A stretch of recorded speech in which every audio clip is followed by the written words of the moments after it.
आज खरं तर रवा बनवायचा होता म्हणून मस्त रवा चाळून घेतला होता. स्वच्छ चाळणीने मस्त चाळून घेतला आणि म्हटलं आता खमंग भाजायचा आणि रवा बनवायचा. रवाही भाजायचा चालला होता आणि चहाही उकळायचा चालला होता. आता म्हटलं चहा पिऊन पुढच्या स्वयंपाकाला तयारीला लागायचं म्हणून मस्त चपाती लाटण्यासाठी घेतली होती. चपाती भाजी करायची होती. आणि कसं वाटतं माणसांना, मुंबईच्या बायकांचं जीवन लय सोपं असतं, लय सोपं असतं. त्यांना काय सावलीत बसून, पण खरंच मुंबईचं जीवन ही खूप धावपळीचं असतं. माणसांचं असतो नाही बायकांचं असतो.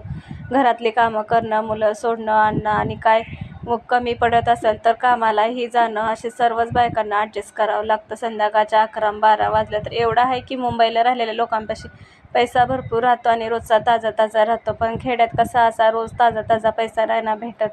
त्यामुळे कष्ट पण तसं घ्यावं लागतं. आणि सगळं चपाती झाल्यानंतर मला ही सर्व दळणं करायची होते आणि मुरमुरा पण थोडा बनवायचे होते. म्हणून मस्त गव्हाचं, ज्वारीचं, बाजरीचं दळण व